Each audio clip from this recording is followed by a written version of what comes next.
Well, hello, everyone. I am Michael Osinski. And I am Tyler Esselman. And you are listening to This One Goes to 11. Oh my gosh, you are. You're listening to This One Goes to 11. This is our podcast. It is a podcast where Michael, my dear friend, and I, we invite a special guest each week. Could be a friend, could be a family member, could be, someone we've never met before, stranger off the street. But what we do is we ask them to make their case for what they believe is a perfect album. So perfect, in fact, that 10 out of 10 just is not good enough. Nah. No. It is not. No, it is not good enough. You're not going to get me doing dialects. I can't do that. I'm not going to do them. I'll handle all the dialect work on this show. Excellent. And this week, dear listeners, we are re-entering the world of soundtracks. It seems to be a thing we're doing this season, exploring where they fit in the This One Goes to 11 sphere. Mm-hmm. And we had a fantastic guest. Tyler, who did we talk to? We talked to my dear friend, Rasika Ranganathan. She is an artist, an actor, dancer, singer. She kind of does it all. Currently living in Chicago. She started her artistic career as a dancer in Indian classical dance style and branched into hip-hop, discovered theater when she did vagina monologues in college. I think a lot of people probably share that experience, and has been singing through different styles, including Carnatic, musicals, and pop contemporary to find her own vocal style, the Rasika method, if you will. She says that it's all been a very fun, challenging, and informative journey so far. And we've worked together in a theater setting. She's a brilliant artist, so kind and generous, and this was a really fun conversation. She just is full of energy. She's effusive. She is passionate. She's great. And I feel like I'm just learning so much about. I mean, it was good that we're having our second spoilers, dear listeners. This is our second Bollywood soundtrack, and just to sort of experience the contrast between the one we listened to last season. And I don't know. I just feel like I enjoyed the conversation, and I learned a whole lot too. Yeah. What are podcasts for if not expanding your horizons? And I hope that people's horizons are being expanded as much as ours are. Indeed. Well, why don't we get right to it? Let's do it. Here's Rasika, everyone.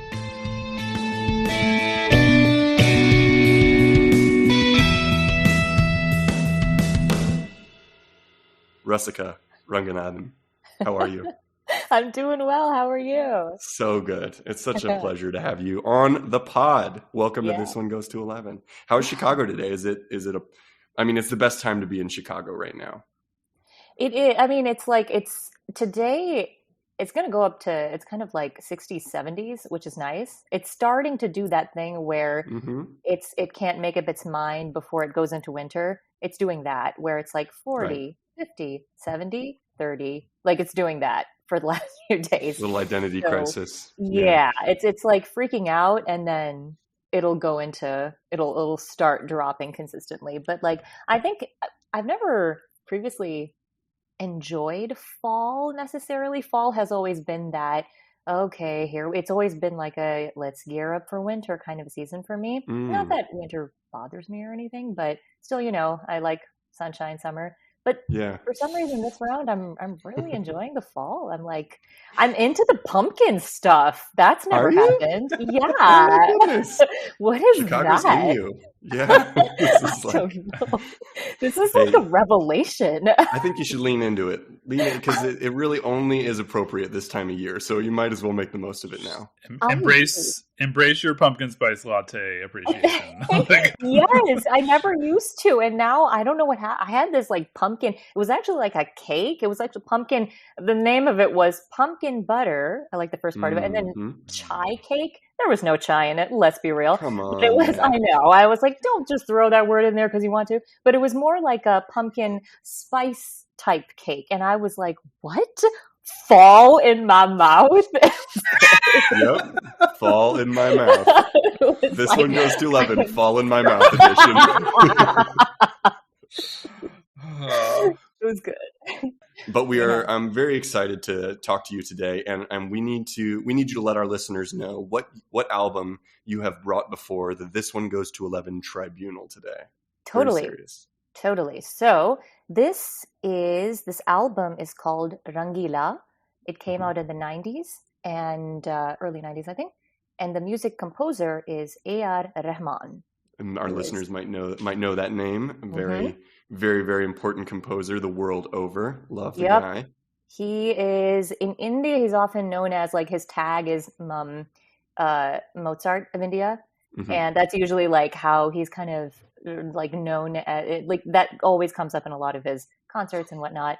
That other people, his personality is more of like so humble as possible. Really? So it's like whenever people are like, yes, you're this, he's like, his reaction is the exact opposite. He's just like, okay, like, how thanks, ordinary. Thank you. Yeah. But okay. Yeah, that's literally, it's like, okay, bye. But he's but yeah, I think for listeners here, it would, like, Slumdog Millionaire was, that's what he won his Oscars for. That's what he won his Oscar for. Yeah. But then he also did the music for Lagan too, right? Didn't he? He did the music for Lagan. He also did the music for the first, I think, Indian, like, the crossover musical. I think Bombay Dreams. Was it Bombay or Bombay Dreams? Yeah, with Andrew Lloyd Webber. That was like kind of the first. Composer. Yeah, it was the kind of the first Indo-Western like that in a musical genre, and so that was his first. Yeah. You know, this is leading us into a perfect segue into what we're finding. The data, Rasika, is showing us that this segment coming up is everyone's favorite segment. What's that segment called, Michael? Well, it's called The Beginner's Guide to Rangeela in 60 seconds. Oh. Basically, we give, before you make your case for this album, we are going to attempt to make a case. Well, not make a case to you, but we're going to introduce our listeners to the artist, to the album, in just 60 seconds. And you get to evaluate how well we do at that. And today, that task falls on Mr. Tyler Esselman's shoulders. Oh, hey! Oh, I'm already excited. Okay. You can evaluate him using whatever scale you choose. Okay. You define your rubric however you decide. Okay. Tyler, are you ready? I feel ready. Do you have 60 seconds on the clock for me, sir? I sure do have 60 seconds on the clock. This is like timed. Oh my goodness. I'm like nervous. I don't know why. You're nervous for me. Take it all. Take it all. I hope you pass. All right, Tyler. The clock starts in 3, 2, 1. Rangeela is the 1995 romantic comedy explosion written, directed, and produced by Ram Gopal Varma, or RGV. The tale begins with Munna, a streetwise orphan played by the ever-dynamic Amir Khan, love him, befriending aspiring actress Millie, played by a simply radiant Urmila Matondkar. Munna sells movie tickets on the sly on the street, while Millie works as an extra on film sets. That is until she catches the eye of film star Raj Kamal, played by a very debonair Jackie Shroff. Kamal works magic to get her an audition as the leading heroine in the film. It's a film within a film situation. Also love that. This kicks off a classic love triangle between Munna, Millie, and Kamal, full of propulsive choreography, long, loving glances by our beautiful heroes, and some of the finest mesh shirts this side of Dil Chahta Hai. 10 seconds. And about the music, the legendary A.R. Rahman composed the songs for the film with lyrics by Mahbub, sometimes called the Mozart of Madras. He's a very important guy. I didn't do a good job on this one. Dang, I really didn't do a good job. I mean, come on, 60 seconds. Damn. Wow. But I gotta say, I would say... Tell me. Okay. Tell me. Roast me. No. I will say, it's a two-part. Okay. I would say it's twofold. The score is twofold. So please. The story, the way you like, you honestly, you get a 10 out of 10 for what you captured for the synopsis of the movie. The film, yeah. Wonderful. Yeah. That was exactly, that's perfect. That's the story, like, and the way you described it, that's totally what happens, which is important to what the music does and the kind of the music's identity. Maybe it's the 60 seconds you didn't quite get into. Did you have more? There was more, but I'm a little confused. I think I'd lagged or something like that. I think something happened. I don't know, but this is about the same. I usually do this by word length, and this is about the same word length as I usually do. I don't know what happened. Do you want to share what you have? I'll give a little. Well, you make a very good point about, because this is a music podcast. This isn't necessarily a film podcast, though we have been talking about soundtracks more and more. So, like, on a pedagogical level, maybe, or like a conceptual level, this is fun because we get to talk about the soundtrack itself as it pertains to the movie, but we also get to talk about the soundtrack as it exists as an album on its own. So basically, to say what I would have talked about Rahman. Thank you. And you can help me fill this in. Super. I mean, if you just go and Google the guy, there are tons of people out there who just call him one of the most important living composers in any medium. So, in the research that I've done, it seems like it comes down to a lot of like the melding of old and new, the improvisational quality, the collaborative quality, and also just the sheer volume of work. He's done, I think, over 145 films, which is absolutely insane. So, I mean, that they call him the Mozart of Madras, right? That's a big, that's a heck of a title. Mm-hmm. And usually it's pronounced Madras. Madras, thank you. Madras, yes. Okay. And then this was his first film, if I'm not mistaken, that was written for Bollywood, like in Hindi, as opposed to Tamil, right?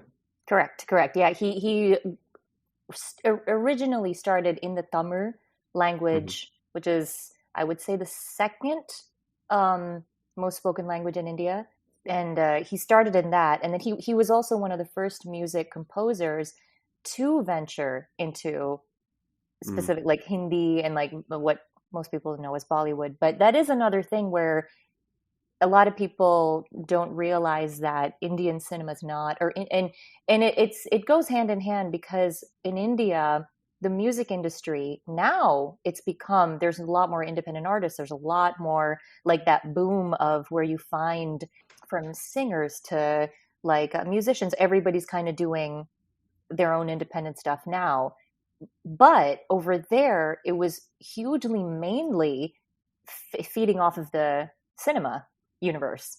So music composers, from singers, musicians, instrumentalists, if you will, lyricists, like a lot of the great poets, it would be like you had to go through the cinema industry, and then that would be kind of how you created your music. And so that being said, Rahman was also I feel like he's one of those, like a pioneer on a lot of fronts, where he was also the first to bring about that trend of independent bands, let's do something like those independent albums that didn't have a movie backing it up.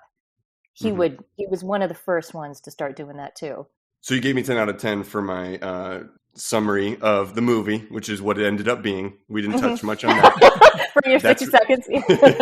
That's been recorded and we are going to keep score. We're going to keep wait. For your case now, we're going to keep score for how you do, making your case for why this is a perfect album. But what do we want to get to before we do that, Michael? Well, before we dive too much into the specifics of the album, we like to ask a very big picture question, which is simply, what is your relationship with music, and what has it been? My relationship with music, it's honestly has been such a journey, because I grew up in a home that it was very challenging for many reasons. My parents immigrated from India, and it was I'm first generation born here, and their attitude towards America, they were very anti-American for whatever their reasons might be. I think it must have been holding on to culture, but they for a lot of playing the radio growing up. I remember specifically they would turn that off, or it was very, that kind of got hammered in of like, no, this is bad, this is better. And so that kind of, you have that. It was almost like Big Brothery. And then so it's like my journey has been both sides of like disadvantage and advantages. So it's like I had to, the whole up until the last few years has been when it's pivoted. So I'll say pre-pivot what it's been, and then post-pivot. Everything is two-part for me right now. The duality. The duality of it, Rasika. Yin and yang, man. You get 200 points for that. The duality of Rasika. Yes. So pre-pivot, it was relationship with music, honestly, and kind of unfortunately, it wasn't there. It was slightly non-existent. It was based off of what other people liked, what other people approved. And it wasn't so in home, it was anti-American. And I was hearing a lot of music that was by Indian musicians. And then outside of home, whatever kind of upbringing you have, that you kind of project that into outside world as well. And so outside, I mean, I grew up mostly in Michigan. That at the time it was like boy bands and all the I don't know, a lot of pop and Britney Spears, Christina Aguilera, that was happening. And so it was oh, okay, I'll listen to that. I'll listen to that outside of the home because I can't in the home. Yeah. So then when listening to that, it was it was constantly it was always what's right? What's the right kind of music? So my relationship, it was non-existent. It wasn't coming from a place of genuine, authentic, oh, this is my relationship with it. It was feeding off of other people's relationship with music. And I had not found not only my relationship with it, but I think the parallel was finding my own identity first before having a relationship with music. Then post-pivot. Pivot. I feel like this is step all change. True revelations of my mind. Oh man. But it was a couple years ago. I think it's consistently coming into my own.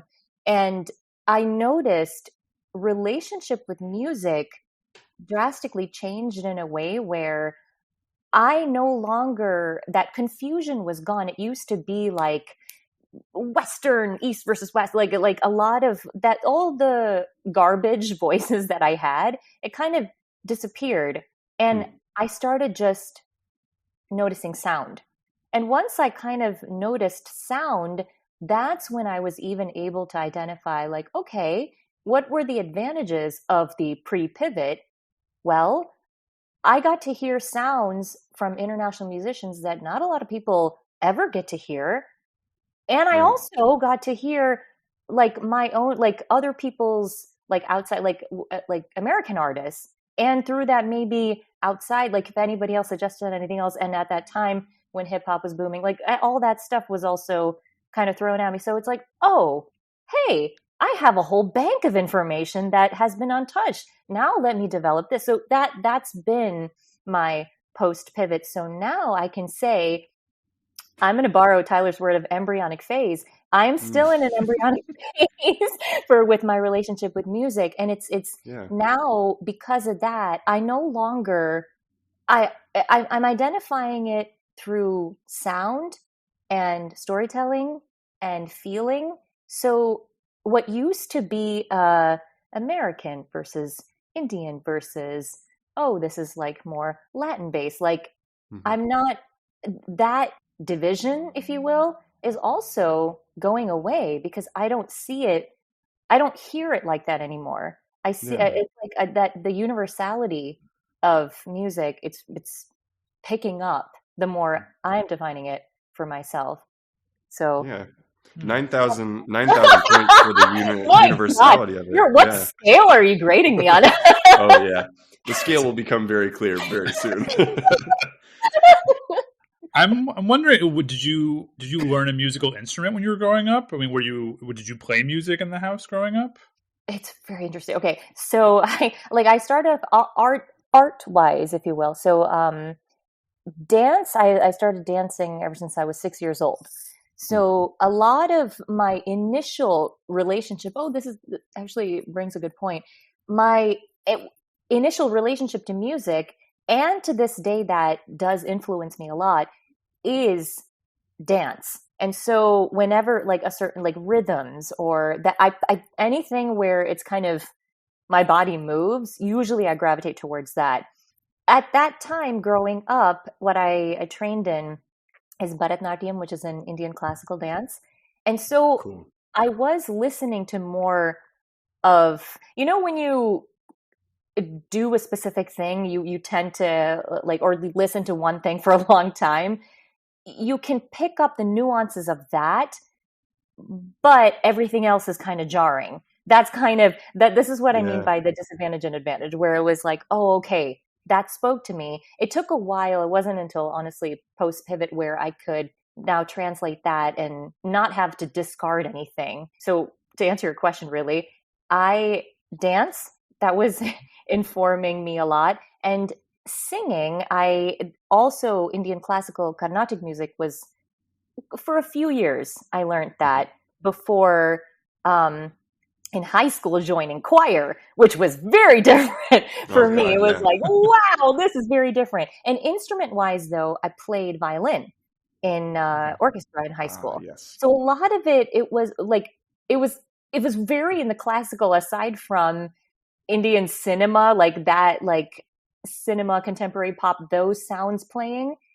Outside of that, what I was mostly exposed to was a very classical, both orchestral classical and like Indian classical. That's kind of up until 18 was really the sounds that I would keep hearing. So were you watching a lot of films at home, or was watching a lot of Indian films part of that? Like were there particular films that your parents wanted you to watch?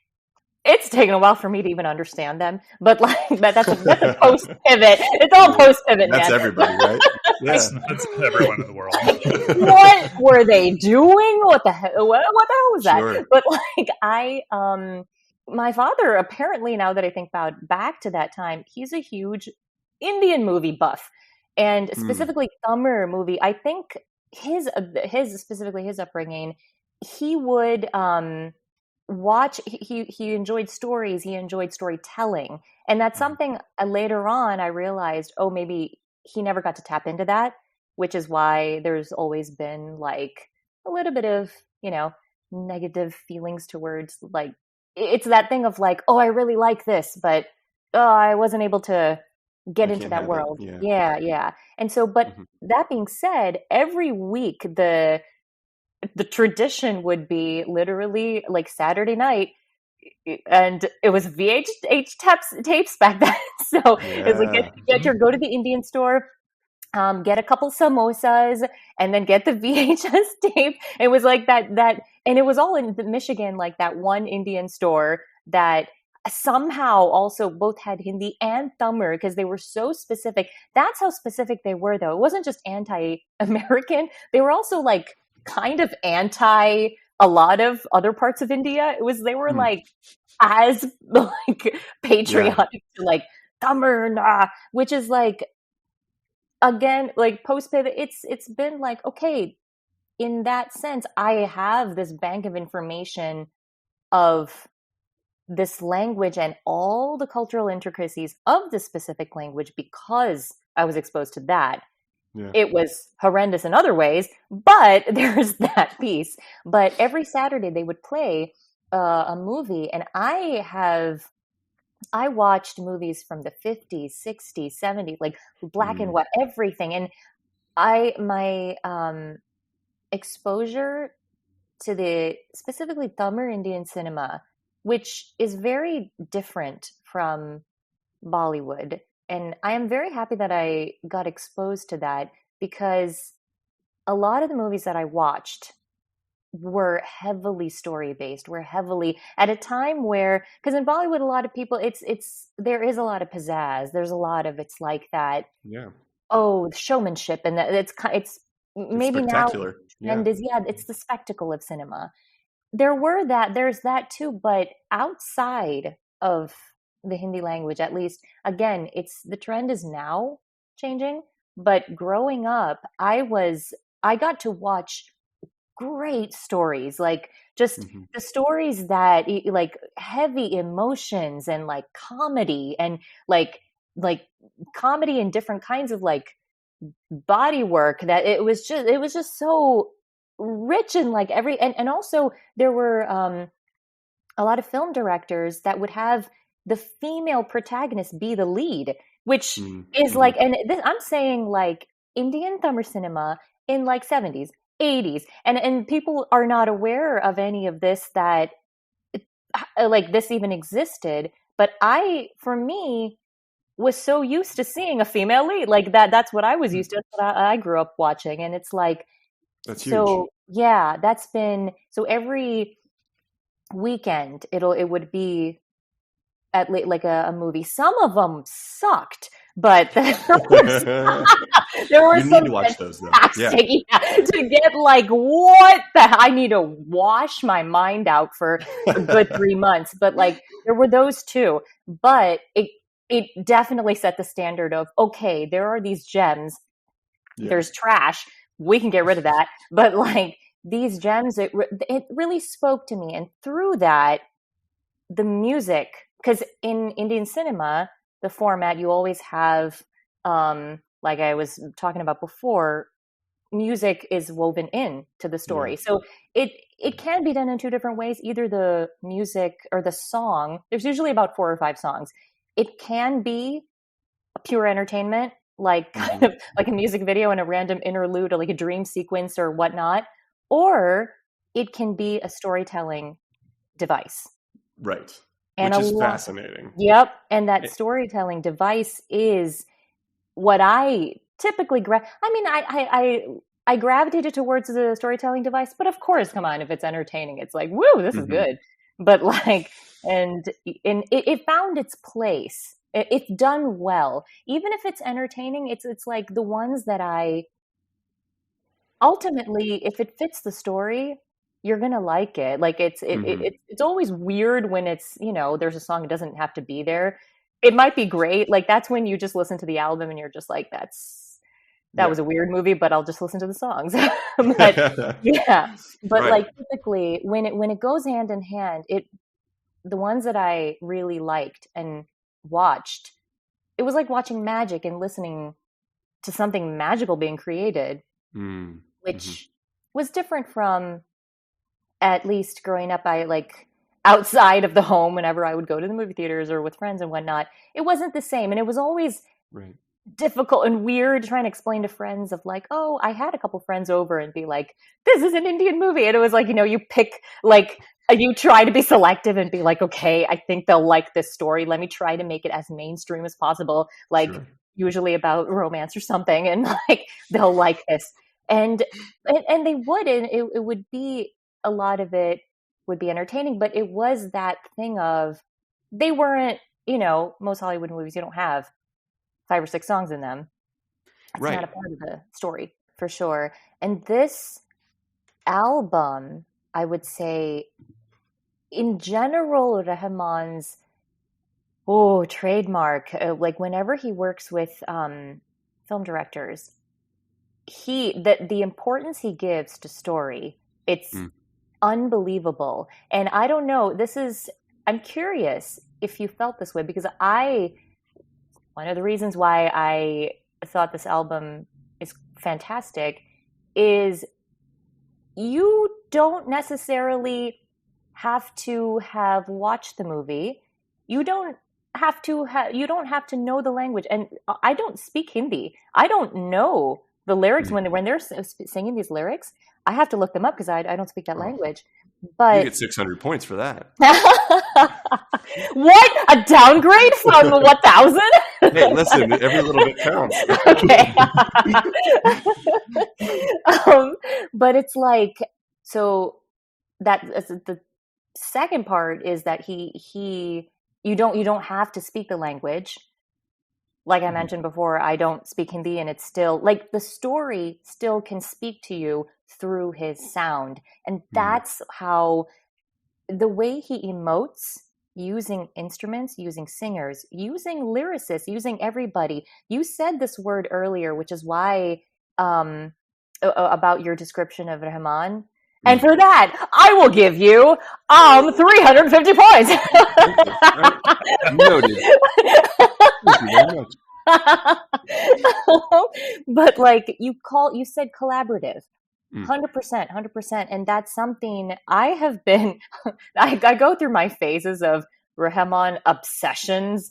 And like, I just obsessively binge on his interviews for like inspiration, because he's just as magical and inspiring as anyone can be.